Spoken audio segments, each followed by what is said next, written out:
Hello everyone, welcome to my YouTube channel Khasa online classes. कैसे हैं आप सब? I hope you are all well. तो हम लोग क्या है, आज से हमारी जो स्पेशल एजुकेशन के लिए जो हमारी 100 नंबर की साइकोलॉजी पूछी जाती है, हम वो करेंगे। स्पेशल एजुकेशन के लिए जो पूछी जाती है, और अभी जो उम्मीद है कि अगस्त के लास्ट तक जो है हमारी वैकेंसी जो दिल्ली में देखने को मिल सकती हैं।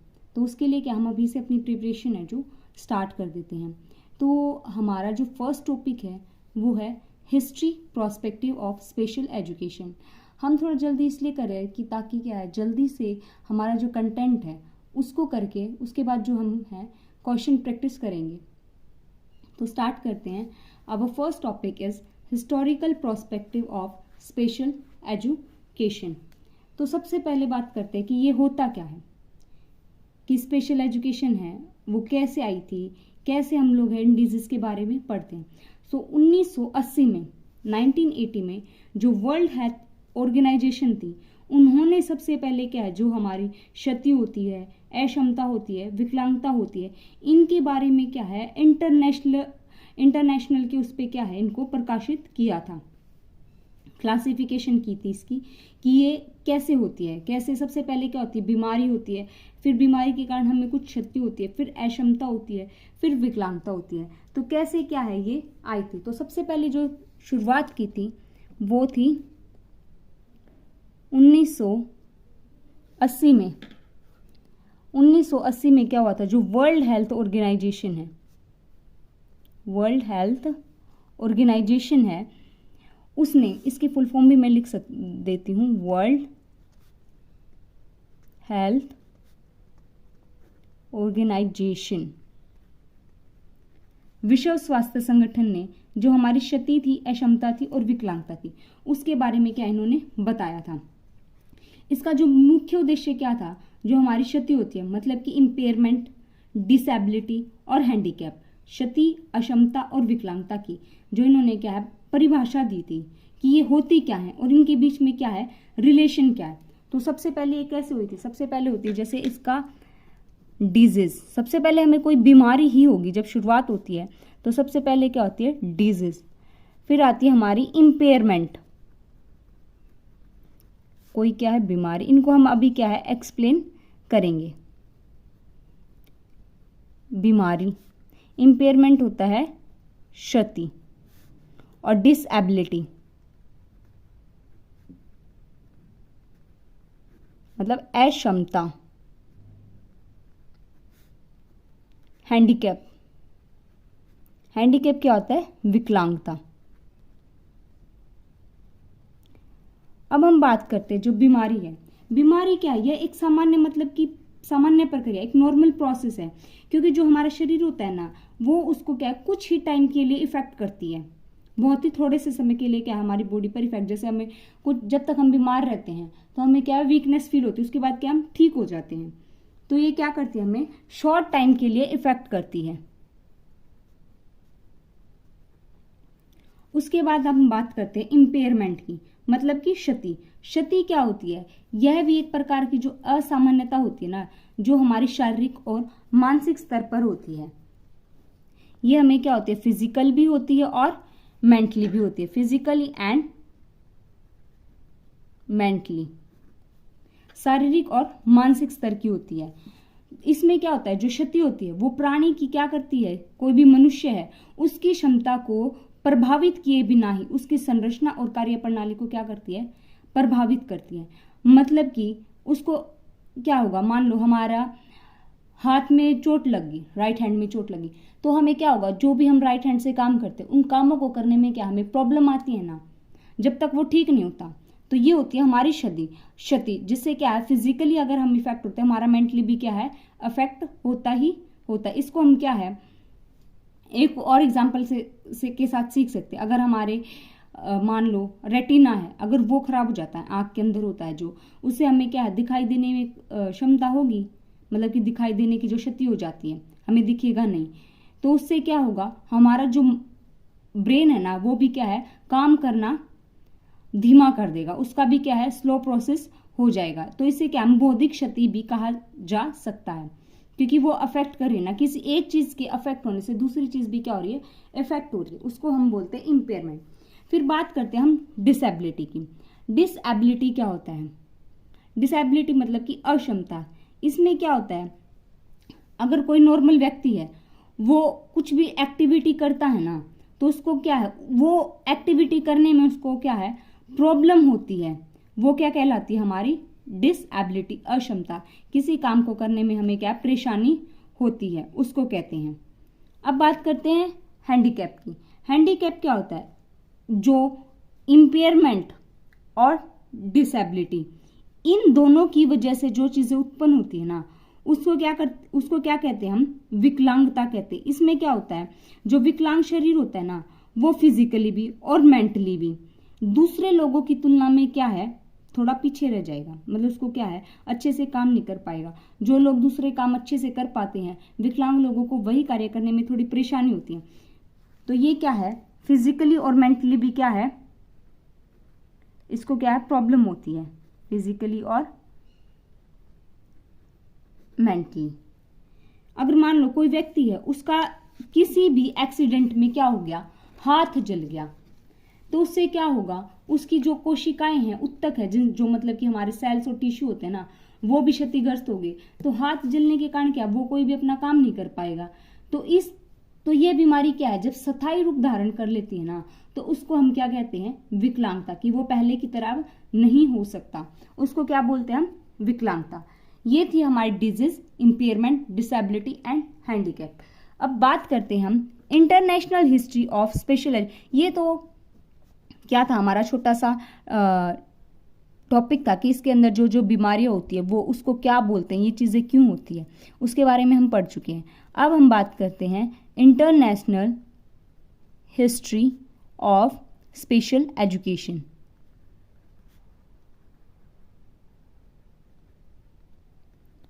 अंतरराष्ट्रीय स्तर पर जो इसका इतिहास है विशेष शिक्षा का, वो पढ़ेंगे। विषयों में क्या था, जो विशेष शिक्षा का इतिहास है ना, वो 18वीं शताब्दी से शुरू हो गया था। मतलब कि 18th सेंचुरी में ही क्या है, स्टार्ट हो गया था।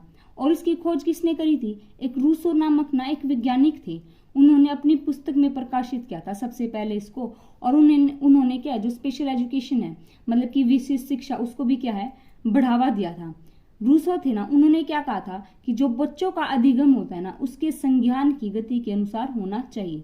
रूसो क्या कहते थे कि जो भी हम बच्चों को सिखाते हैं ना, वो उसके संज्ञान के अकॉर्डिंग होना चाहिए। मतलब कि उसके मस्तिष्क के, उसकी सीखने की क्षमता कितनी है, संज्ञान क्या होते हैं, ये हम अपनी जो नॉर्मल साइकोलॉजी है वो भी हम लोग करेंगे। आप मेरी प्लेलिस्ट में जाके देख सकते हैं, कुछ टॉपिक है वो मैं करा चुकी हूँ और कुछ के हम आगे कंटिन्यू करेंगे।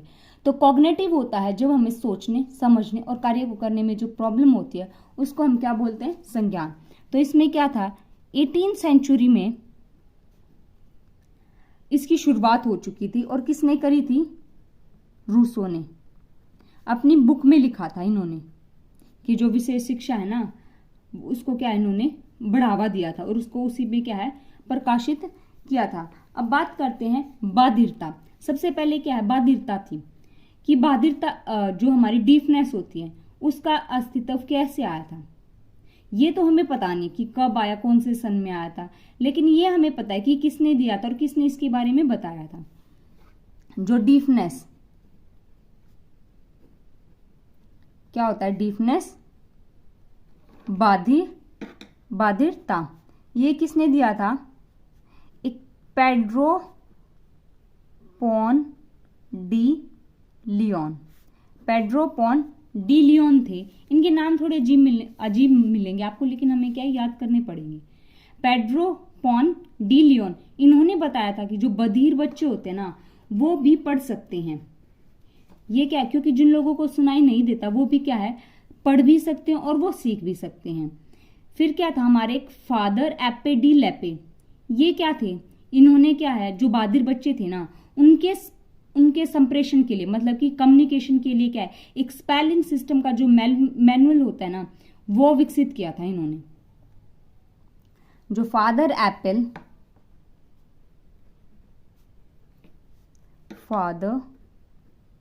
एब्बे डी लेपे,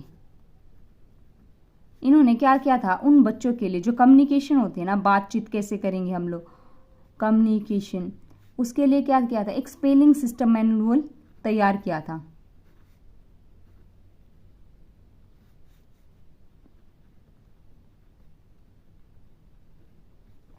स्पेलिंग सिस्टम क्या मैनुअल तैयार किया था।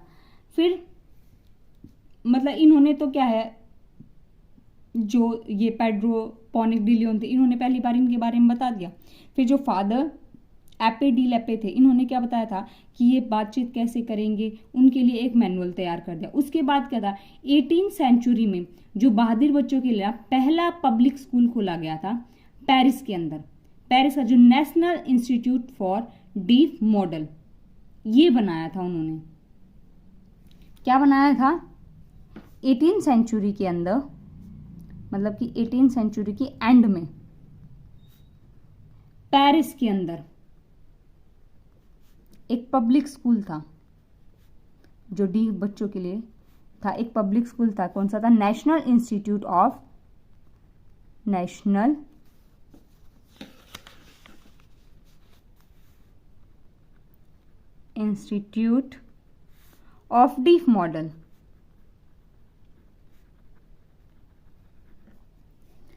Deaf model. ये लेकिन बाद में क्या है, 15 अप्रैल 1870 में हार्टफोर्ड के अंदर इसको जो कनेक्टिकट जाइलम नामक जो संस्थान था ना, ये बधिर और गूंगे दोनों ही बच्चों के लिए खोला गया था। बाद में क्या है, इसका भी नाम क्या है, बदल दिया गया था। तो 15 अप्रैल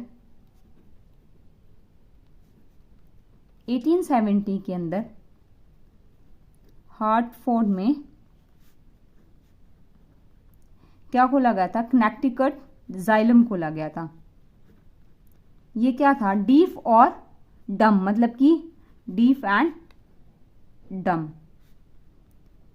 गूंगे और जो बहरे होते हैं ना, उन बच्चों के लिए था। और बाद में क्या है, इसका जो नाम है ना, वो बदल के क्या रख दिया था, अमेरिकन स्कूल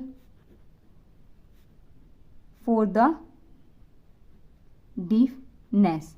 क्या रख दिया, अमेरिकन स्कूल फॉर डीफनेस रख दिया गया था।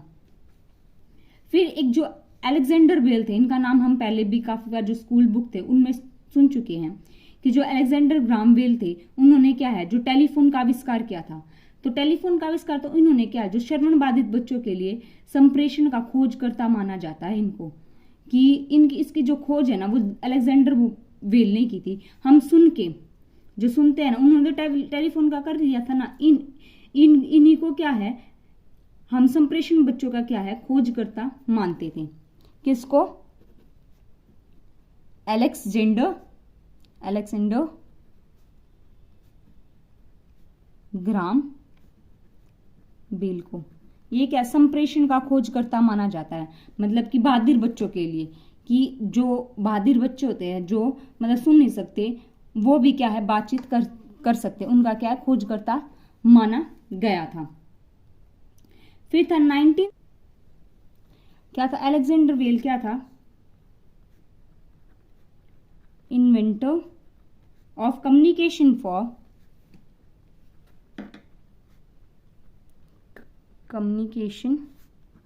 For hearing impaired child. Hearing impaired child, इनका खोजकर्ता माना गया था। अब जो मैं आपको बता रही थी कि 19वीं सेंचुरी के अंदर, ये थी हमारी 18वीं सेंचुरी। अब बात करते हैं 19वीं सेंचुरी कि 19वीं सेंचुरी में क्या क्या हुआ था। जो 19वीं सेंचुरी थी उसमें क्या, जो बहादुर बच्चे थे उनकी शिक्षा के लिए ओरलिज्म का ऑफिशियली एडप्टेशन हुआ था। मतलब कि जो ओरलिज्म, मतलब कि जो बच्चे होते हैं ना, बोलकर, मतलब वो क्या है, बता के, बात कर सके, उन्होंने क्या है, कर लिया। लेकिन क्या था, जो आवासीय विद्यालय थे ना, मतलब कि जो डे स्कूल थे, पहले तो क्या लोग वहीं पे रह के सीखते थे, अब क्या डे क्लासेस का भी समर्थन हो गया था। और जो ये बच्चे बहादुर थे ना, मोस्टली वो बच्चे थे जिनके माता पिता है ना, वो खुद डीफ नहीं थे, मतलब कि खुद बहरे नहीं थे। उनको क्या बाई एक्सीडेंट बोल लो या फिर किसी और वजह से क्या है, उनके जो बच्चे हैं वो बहरे हो गए थे। 19वीं सेंचुरी के अंदर क्या था, ऑरलिज्म का ऑफिशियली क्या हुआ था? एडेप्टेशन। ठीक है, पहले तो क्या था, मतलब कि रेसिडेंटल स्कूल थे कि वहीं पे रह के वो लोग सीखते थे, लेकिन अब क्या है, जो डे क्लासरूम होती है ना, उस पे जोर दिया गया था। फिर क्या, जो हियरिंग प्रोफेशन थे, ओरलिज्म और कम्युनिकेशन मॉडल थे, ये स्कूलों में भी उपलब्ध कराए जाने लगे थे कि अब क्या है, अब इनके बारे में लोग क्या है, स्कूलों के अंदर भी बताने लगे थे कि कैसे इन बच्चों को पढ़ाना है, कैसे क्या कुछ करना है। अब बात करते हैं मेंटल रिटायर्ड की, MR, sorry MR, mental retarded. पहले क्या है, इन बच्चों को क्या है, हम ये नहीं बोलते थे कि मेंटल रिटायर्ड है, ऐसा नहीं बोला जाता था, मतलब पहले बोलते थे लेकिन अब नहीं बोलते। अब इनको क्या है, हम नॉर्मल बच्चे, मतलब कि हम सीधा बोल देते हैं मानसिक मंद बच्चे, मतलब क्या, कैसे बताऊं मैं,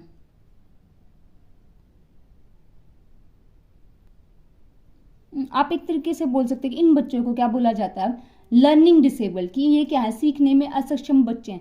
क्योंकि मेंटल रिटायर्ड बोलना किसी को क्या है, हम लेबल नहीं दे सकते अब बच्चों को, तो पहले तो बोल देते थे लेकिन अब नहीं बोला जाता है। तो मेंटल रिटायर्ड जो बच्चे थे, इनकी कैसे शुरुआत हुई थी, किसने बताया था?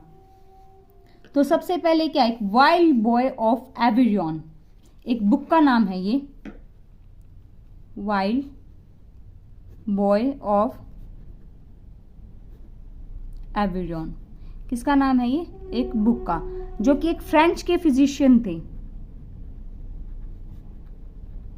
फ्रेंच फिजिशियन थे, जिन्होंने क्या बताया था, उनका नाम था जीन मार्क गेस्पार्ड इटार्ड, ये नाम था इनका। इन्होंने क्या, जो मानसिक बच्चों की शिक्षा के लिए सबसे पहला प्रमाण लिखा था, जो इनकी ये बुक थी ना, वाइल्ड बॉय ऑफ एवलोन। इस बुक में इन्होंने क्या है, जो मानसिक बच्चों के लिए क्या पहला प्रमाण क्या था, लिखा था। फिर जो पहला पब्लिक डे स्कूल था मानसिक बच्चों के लिए, वो संयुक्त राज्य में 1894 में खोला गया था। जो फर्स्ट पब्लिक स्कूल था, फर्स्ट पब्लिक जो स्कूल था वो फॉर MR चिल्ड्रन, वो कब खोला गया था? 1894 में खोला गया था। फिर 1950 में क्या था? 1950 में NARC, मतलब कि national association for retired children बनाया गया। पहले तो फर्स्ट स्कूल बना दिया 1894 में, फिर 1950 में क्या, NARC, इसकी फुल फॉर्म मैं यहाँ पे लिख देती हूँ, national association for retired children. फिर लेकिन बाद में क्या, जो ये NARC, इसका नाम बदल दिया गया था, और अब इसको क्या है, हम किसके नाम से जानते, ARC के। इसको किसके नाम से जानते, ARC के, मतलब कि association for retired children, association for retired children. उसके बाद क्या है, संयुक्त राज्य में एक राष्ट्रपति कैनेडी ने मानसिक मंदों के लिए क्या, एक राष्ट्रपति पैनल को 1961 में नियुक्त किया गया था। मतलब कि जो इंटरनेशनल पैनल थे ना, सॉरी, जो राष्ट्र प्रेसिडेंट पैनल थे, उन्होंने 1961 में खोला था, नियुक्त किया गया था।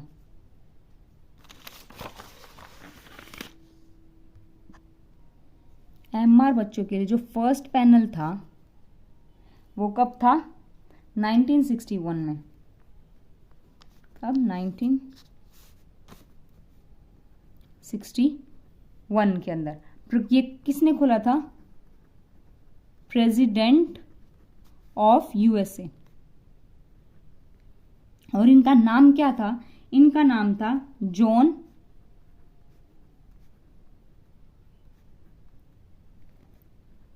फिट्जजेराल्ड कैनेडी,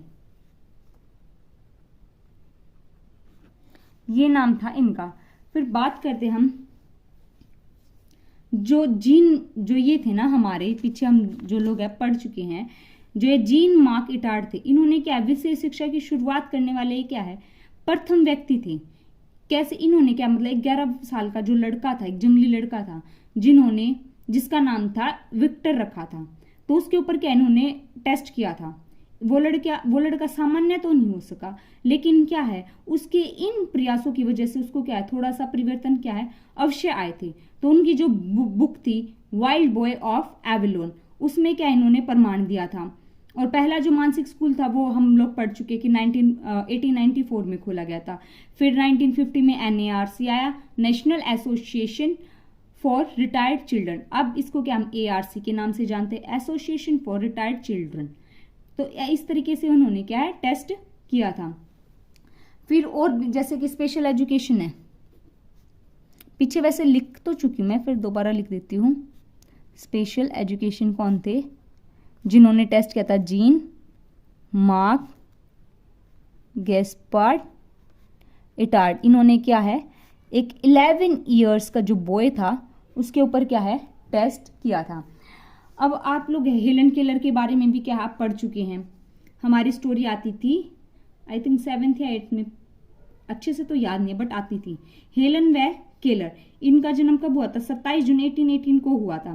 तो ये पहली क्या है, ये क्या थी बाधिर महिला थी। कौन पहली क्या थी? जिनको सुनाई नहीं देता था। इन्होंने क्या स्नातक की डिग्री क्या है जो प्राप्त की थी। तो इन्होंने क्या है स्पर्श मतलब कि टच करके और सांकेतिक भाषा मतलब कि साइन लैंग्वेज, उससे क्या अपनी शिक्षा ग्रहण करी थी। इनको क्या फीवर हो गया था, ये मतलब बाय बर्थ क्या है वो नहीं थी। ये जो हेलन केलर थी वो क्या बाय बर्थ मतलब डीफनेस नहीं थी, बल्कि उनको क्या बुखार हो गया था। तो 19 साल की उम्र में, तो जिससे वह क्या पूरी तरह से बहरी और अंधी हो गई थी। तो उस टाइम के लोगों ने क्या इसको ब्रेन फीवर बोल दिया था, लेकिन नहीं, वो कौन सा फीवर था? अब आजकल जो उसको नाम दिया जाता है वो है स्कॉटलेट फीवर। कौन सा फीवर है? स्कॉटलेट फीवर। पहले तो उसको बोला कि ब्रेन फीवर है, मस्तिष्क बुखार है, लेकिन नहीं, उसकी वजह से क्या है ये पीड़ित हो चुकी थी, लेकिन इनको क्या पढ़ने लिखने का शौक था, तो इन्होंने ट्राई किया। फिर जैसे कि आप लुई ब्रेल के नाम बारे में भी जानते हैं, जो लुइस ब्रेल थे, उन्होंने क्या है 1832 के अंदर 12 बिंदुओं के ऊपर क्या किया था, इनका उपयोग किया था कि ये ऐसे क्या सीख सकते थे। लेकिन आज के टाइम पे क्या है जो हमारी ब्रेल लिपि है वो सिर्फ 6 बिंदुओं के ऊपर क्या है आधारित थी। और जो लुई ब्रेल था ना, इन्होंने 1829 में, कब 1829 में पहली बार जो ब्रेल पुस्तक थी ना वो प्रकाशित की थी। और इसी तरीके से जो मारिया मॉन्टेसरी थी, उन्होंने भी क्या है जो हमारी सेंसरी ट्रेनिंग थी ना उसके ऊपर बहुत ही बल दिया था कि बच्चों को कैसे अकॉर्डिंग टू जो हमारे सेंसेस है उससे क्या हमें बच्चों को सिखाना चाहिए। कि शुरुआत में तो जो बच्चे होते हैं ना बहुत मतलब कि बालक जो होता है ना, कोई भी बच्चा है, वो स्टार्टिंग के कुछ वर्षों में बहुत कुछ सीखता है अगर हम बच्चों को ट्राई करें। क्योंकि जो मॉन्टेसरी थी ना, उन्होंने क्या जो विशेष शिक्षण सामग्री थी वो मूर्त अनुभव का प्रयोग करके शिक्षा में क्या है परिवर्तन लाना चाहती थी। तो ऐसे ही अल्फ्रेड बिने थे, उन्होंने क्या बुद्धि को मापने के लिए सबसे पहले क्या है टेस्ट बताया था कि हम शिक्षा को कैसे सुधार कर सकते हैं। तो इस तरीके से क्या हमारे बहुत से वैज्ञानिक आए जिन्होंने क्या है इनके बारे में बताया। तो ये थी हमारी इंटरनेशनल हिस्ट्री। अब हम आगे करेंगे इंडियन हिस्ट्री। तो मिलते हैं आपको नेक्स्ट वीडियो में। Thank you.